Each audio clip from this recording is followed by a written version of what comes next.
The Browns are just back from the combine. Myles Garrett had, an epic workout for the centuries, a 40-yard dash, all these things. Myles Garrett is the defensive end from Texas A&M. Cleveland Browns, don't overthink this. Going into the combine, Myles Garrett was considered the best, most talented player in the draft. At the combine, he looked like the physical specimen that any scout would want to have, and certainly Greg Williams, the new defensive coordinator, wanted to have. You have the number one pick. Don't trade it down unless there's some red flag about Myles Garrett that we don't know about. You take him at number one, and you begin to build that defense around him and Emmanuel Ogbah on the other side. Because if you cannot have a great quarterback, the least you want to do is have a defense that makes it miserable for the opposing quarterback.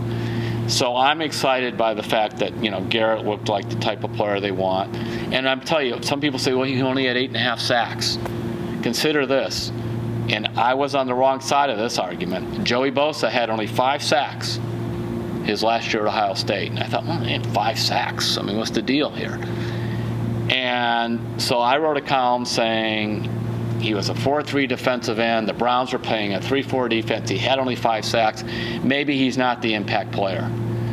Well, 10.5 sacks later in the NFL, he is. And as one scout told me, in fact, and some other NFL people said, you can't just look at a sack total. You have to look at, was he being double teamed and that, and also just look at the physical ability of the player. A couple years ago, the Browns had a chance to draft an elite pass rusher again, Khalil Mack. That was the year they traded all over the place, and they ended up with Johnny Manziel and Justin Gilbert, but it was bad news. And that also was the same year the Oakland Raiders ended up with Derek Carr and Khalil Mack. So Browns, looks like there's an elite pass rusher there. Go get him.